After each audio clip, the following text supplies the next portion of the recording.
Bonjour à tous. Du coup, je m'appelle Maxime Mergalet, je suis photographe et vidéaste spécialisé en milieu extrême.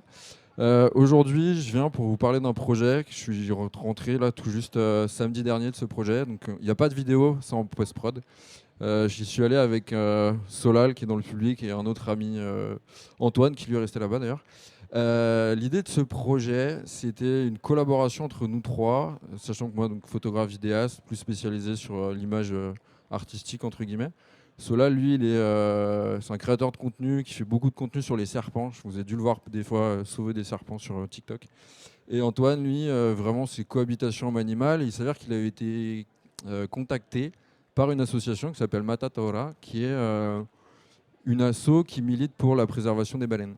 Donc nous, l'idée, c'était de... Enfin, ils nous ont contactés pour qu'on les aide à communiquer. Il s'avère que les scientifiques aujourd'hui ont un gros souci sur la communication. C'est pour ça que les gens ne les écoutent pas vraiment. Donc la première question, c'est pourquoi les baleines. Il s'avère qu'il y a un souci en Polynésie autour des baleines lié à tout ce qui est tourisme et aussi par rapport à tout ce qui est transport maritime. Là, il y a 2 jours, on a reçu des images d'une baleine qui s'est fait découper la tête en deux par un bateau, désolé. Et en fait, l'idée du projet, donc, c'est d'aider à communiquer là-dessus. C'est des animaux qui sont très majestueux et en fait qui sont aussi des témoins de la santé de l'océan. Et certes, c'est le dernier maillon de la chaîne alimentaire, mais chaque espèce a un réel impact, donc il faut absolument les préserver.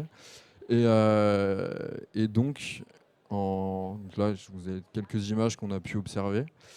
Et en fait, l'idée de cette collaboration, qui est une collaboration et artistique et scientifique, c'est vraiment de sensibiliser les gens, mais par un autre biais que la raison. Il s'avère que l'être humain, c'est un être qui est émotionnel. Et typiquement, si demain je vous dis arrêtez de consommer parce que c'est pas bon, bah, vous allez continuer à le faire parce que ça vous fait plaisir. Donc l'idée, c'est d'utiliser comme support des jolies images pour intéresser les gens, puisqu'il s'avère que on protège ce qu'on aime et on aime ce qu'on connaît. C'est une citation que j'aime beaucoup. Et en l'occurrence, si on ne vient pas intriguer les gens par quelque chose qui attire l'attention, bah, les gens ne s'y intéresseront pas. Donc, c'est pour ça qu'on est allé là-bas pour faire des images. Et en fait, ce qu'on a déjà constaté, typiquement Solal, lui, par ce qu'il fait, en allant voir des serpents, il fait ça depuis qu'il est tout gamin, il a aidé les gens à aimer une espèce qui de base est très controversée. C'est-à-dire qu'avant, on lui envoyait des photos de serpents morts et maintenant, on lui envoie des photos de serpents. Quelle espèce c'est? Donc, on applique ça aux baleines. Et là, en l'occurrence, on a eu la chance, parce que c'est quand même un process qui est compliqué. On y allait en se disant, on ne veut pas faire comme le Pékin moyen qui ne le fait pas correctement. Enfin, le Pékin moyen, excusez-moi du terme, mais ce qu'on voit, les déviances qu'on voit sur les réseaux. Donc, on y allait vraiment dans une démarche éthique. Et ça nous a permis d'approcher énormément d'espèces. En fait, n'importe quelle espèce sauvage, tant qu'on l'approche correctement, on peut se permettre de l'observer sans la déranger.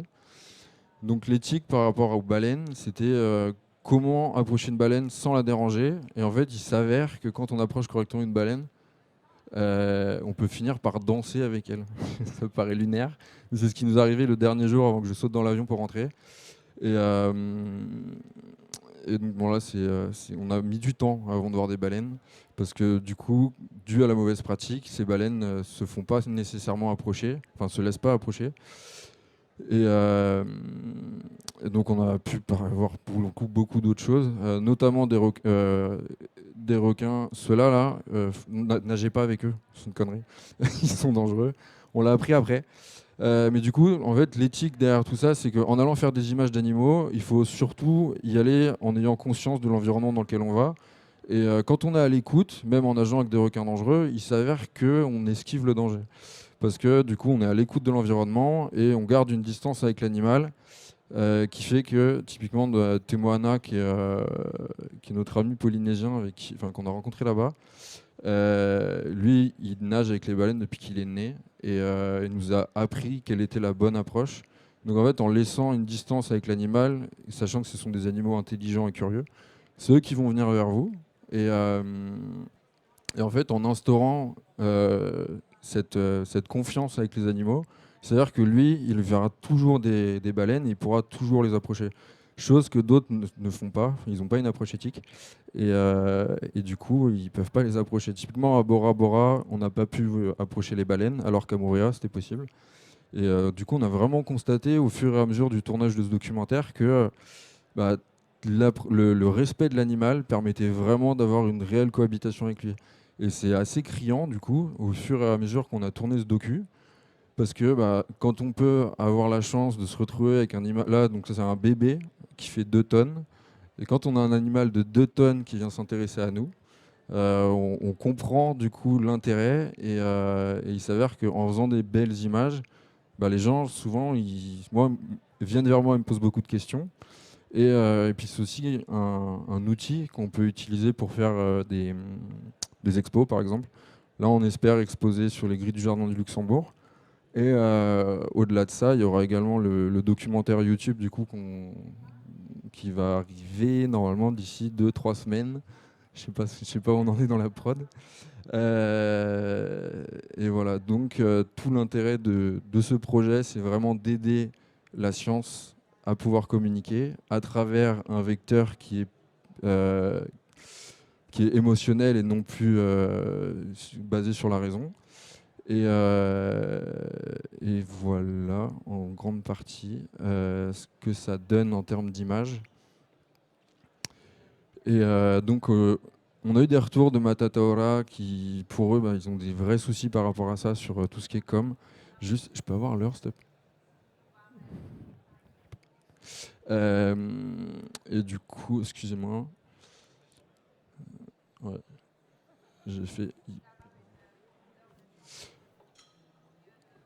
T'as pas de timer? Merci. Cool. Et du coup, bah, en fait, on est en process, donc je peux pas vous donner les chiffres, mais typiquement, utiliser ce genre de support, ça peut générer jusqu'à des fois 1 million, 1,5 million de vues, ce qui est une chose qui est très compliquée à atteindre pour eux. Donc, en fait, tout le sens de mon propos, c'est comment est-ce qu'aujourd'hui on peut réussir à mettre du sens dans un projet. Et pas seulement se dire, OK, je vais dans une démarche de faire des belles images, c'est OK, je fais une belle image, mais dans quel but? Et donc notre but, ça a vraiment été de pouvoir aller discuter avec des scientifiques, discuter également avec les populations qui sont en contact avec les baleines depuis maintenant un bon nombre d'années. Et on a d'ailleurs constaté que c'était vraiment très implanté dans la culture polynésienne. Et voilà. Et si vous avez des questions, il nous reste 10 minutes, je crois.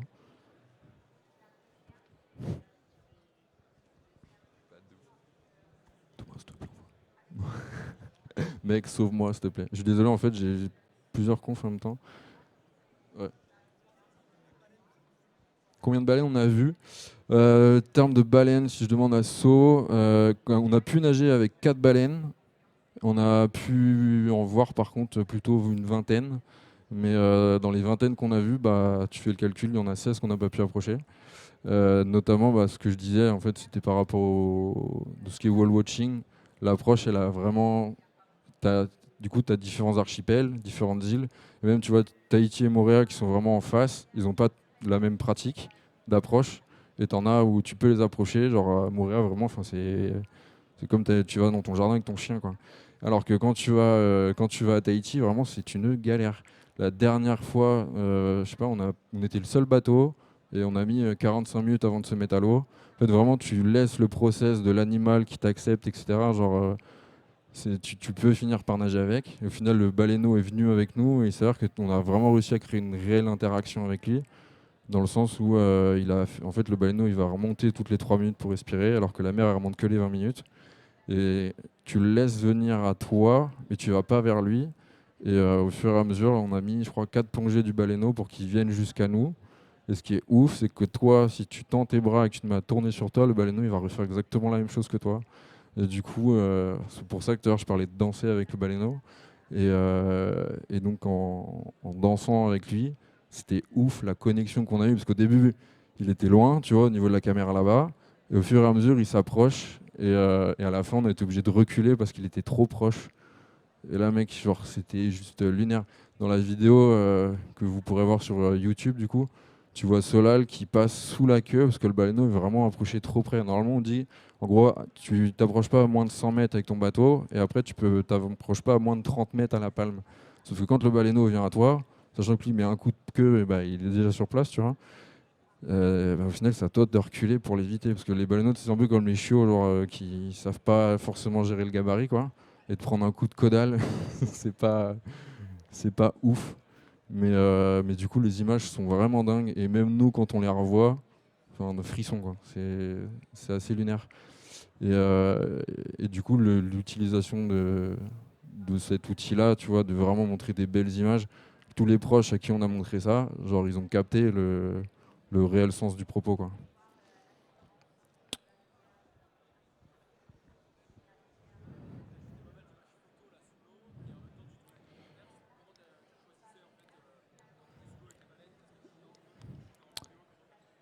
Ouais.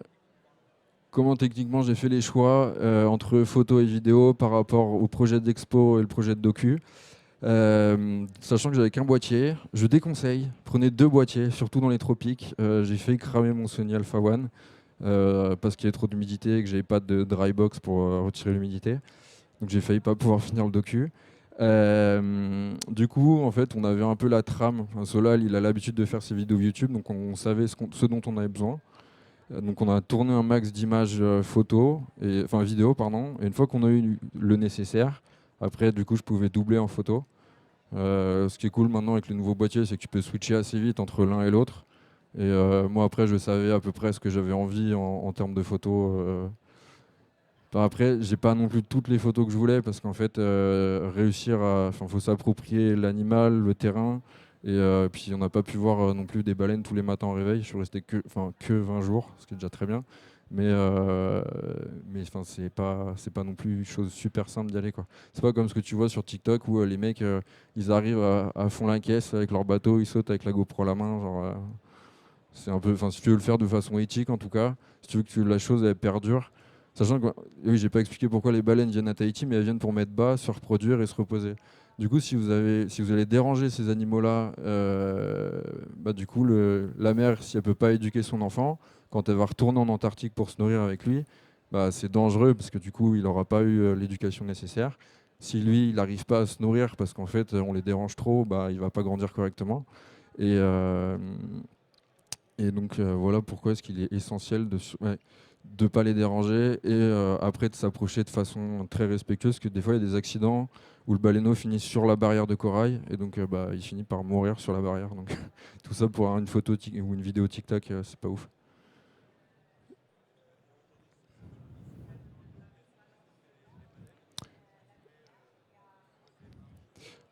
Alors tout ce qui a motivé la démarche artistique et le réel danger par rapport à quoi sont confrontées les baleines, du coup, c'est l'afflux de tourisme qui crée un souci parce que du coup, comme il y a de la demande, il crée de l'offre, donc il y a de plus en plus de bateaux.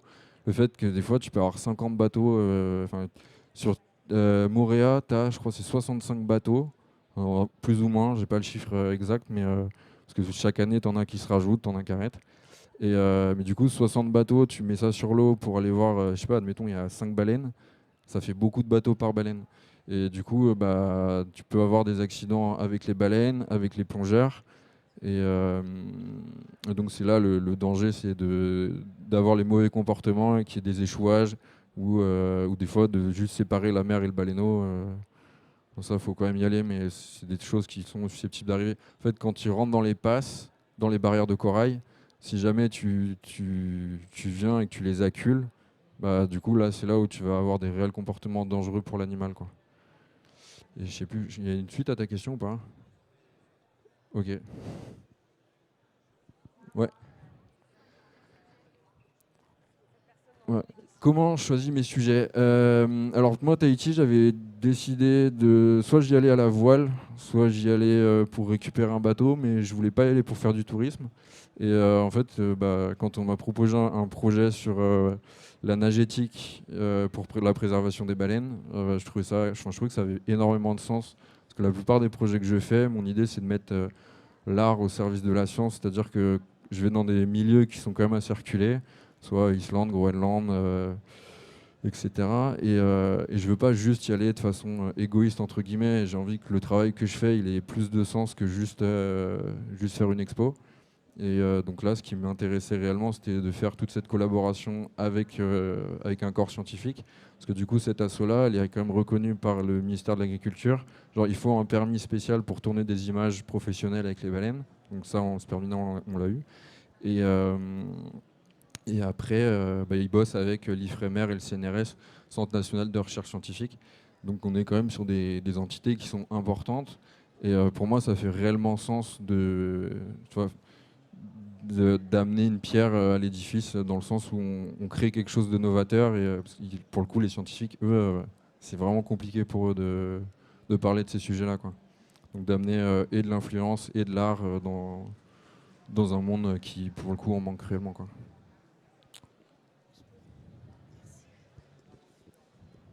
Il y a une question derrière là-bas. Ouais, il y en a deux du coup. Bonjour. Oui, je voulais demander, parce que du coup, vous aviez parlé des scientifiques qui ont du mal avec la communication, etc. Mais du coup, vous avez parlé d'une expo à Paris. Mais comme vous disiez, s'il y a plus de demandes, il y a aussi plus d'offres. Du coup, euh, au niveau de la communication directement en Polynésie, comment il va se mener votre projet pour communiquer autant aux touristes qu'aux locaux? Ouais, alors du coup, les locaux, ils sont déjà tous au courant pour le coup. Parce que là, on est passé sur Tahiti la première et sur j'ai oublié le nom du journal local. Il s'avère que les Polynésiens savent déjà en grande partie tout ça. Nous, l'impact que nous, on a, en fait, c'est que les communautés que Solal et Antoine ont sont pas à Tahiti, elles sont majoritairement en métropole. Et donc l'idée, c'est que le public, enfin, les touristes, quand ils vont là-bas, ils soient avertis et que eux connaissent la bonne pratique. Donc l'idée, c'est pas de dire aux touristes non, n'allez pas là-bas ou allez là-bas, c'est trop bien. C'est allez-y en ayant conscience que ça a de l'impact et de comment le faire pour impacter les choses de façon la plus positive possible. Et donc c'est marrant, j'en ai parlé avec un scientifique qui me disait ouais, il faut pas inciter à aller là-bas, etc. Mais en fait, dans tous les cas, les gens iront. Donc autant qu'ils y aillent de la meilleure façon possible. C'est le sens de la démarche. Il y avait une question devant.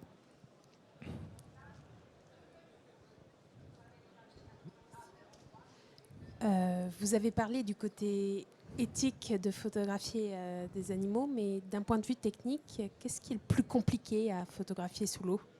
Point de vue technique, quand tu dis sous l'eau, tu parles juste là du projet sur les baleines ou tu parles en global?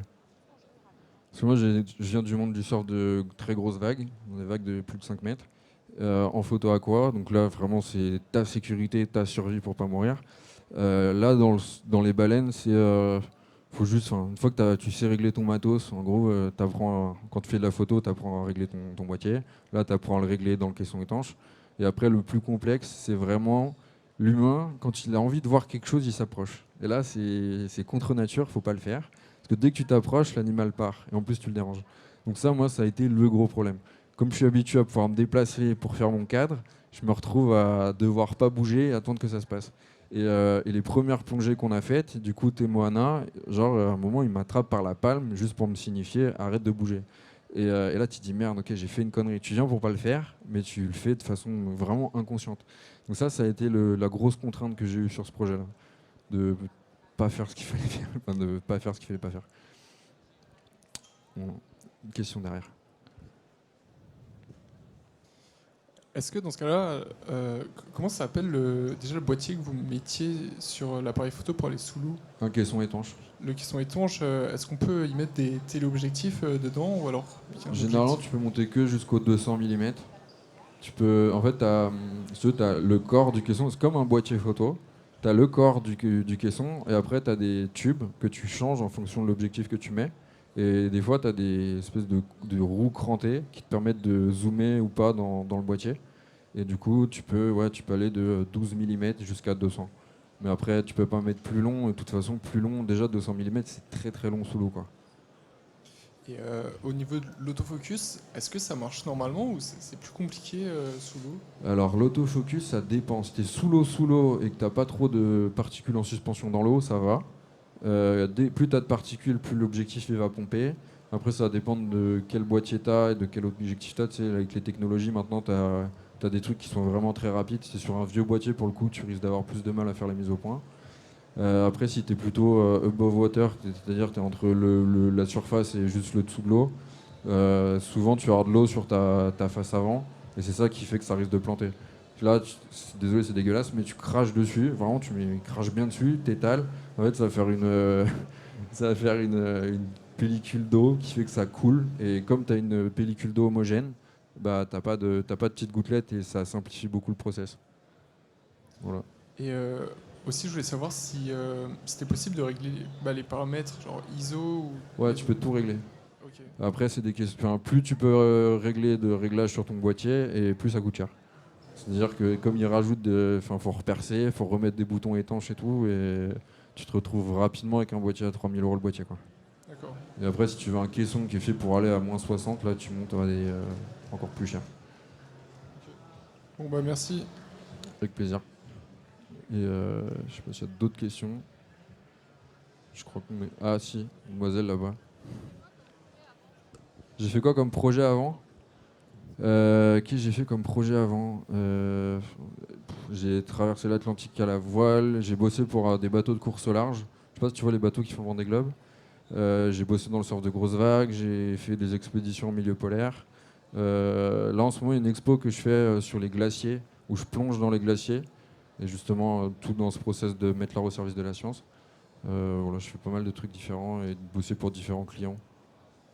Ce qui aide pas mal aussi à progresser, comme tu as des contraintes. Et je crois qu'on est bon. Plus de questions.